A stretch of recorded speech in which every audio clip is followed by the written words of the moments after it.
আসসালামু আলাইকুম ওয়া রাহমাতুল্লাহি ওয়া বারাকাতুহু। ওয়ালাইকুম আসসালাম রহমতুল্লাহ বরকাত। জি, শেখ আমি মদিনা থেকে বলছি। বলেন। শেখ আমার প্রশ্নটা হলো যে একজন মহিলার গত রমজান মাসে তার নেফাসে চলার কারণে রোজা রাখতে পারেনি। হুম। এখন বাচ্চার বয়স 9 মাস। এখনো বাচ্চা কোনো কিছু খেতে শেখেনি সেরকম, হুম। মায়ের দুধ ব্যতীত। সেই মহিলা রোজা রাখলে নাকি বাচ্চাতে দুধ পায় না। এখন ওই হুম। মহিলা কি সামনে রোজা এই রমজানের পর সেই কাজা সিয়াম পুরা করতে পারবে? আর হুম। পুরা করলে 29টি করবে নাকি 30টি? কি পড়বে ওরা করলে? হ্যাঁ, সেই সিয়াম গুলো যদি সামনে রমজানের পরে যদি সে কাজা করে, হ্যাঁ, তো হ্যাঁ। সে কাজা করতে পারবে? জি। বাস। কত মাস গত মাসে রমজান গুলো? জি, বুঝতে পেরেছি। প্রথম কথা বলবো যে গত রমজানে নেফাসের কারণে সিয়াম ছুটেছে, সেই সিয়াম গুলি এখন পর্যন্ত রাখতে পারেননি। এখন ছোট দিন, এই পৌষ মাস এখন সবচেয়ে ছোট দিন চলবে।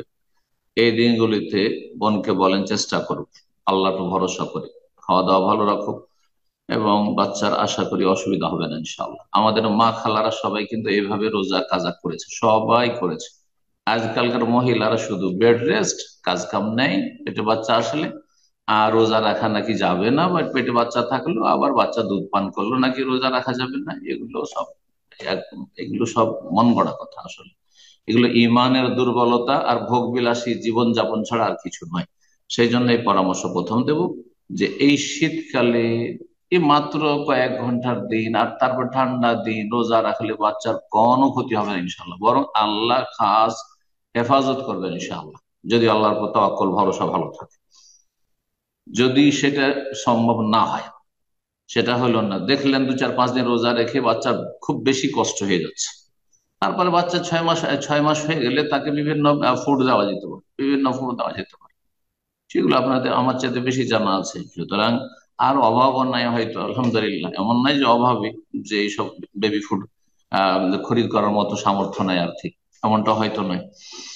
তো এটা একটা কাজ। আর যদি একান্তই রোজা রাখলে বাচ্চার বড় ক্ষতি দেখতে পাচ্ছেন, রোজা রেখে পরীক্ষা করলেন 2 4 5 দিন তারপরে, তাহলে ওলামারা বলেছেন যে সামনে রমজান পার করে দিয়ে তারপরেও যদি রাখেন কোনো অসুবিধা নেই, কারণ আপনি মাজুর এই ক্ষেত্রে গুনাহগার হবেন না। কিন্তু বিনা ওজরে কেউ যদি গত রমজানের রোজা 11 মাস পার করে দিল, আবার রমজান চলে আসলো, তাহলে সে গুনাহগার, তাহলে সে গুনাহগার।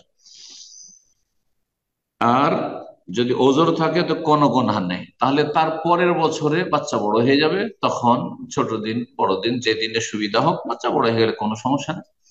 আর সেই সময় রোজাগুলি রেখে নেবে, কোনো গুনাহ হবে না। আশা করি বিষয়টি বুঝতে পেরেছেন। জি, বারাকাল্লাহ।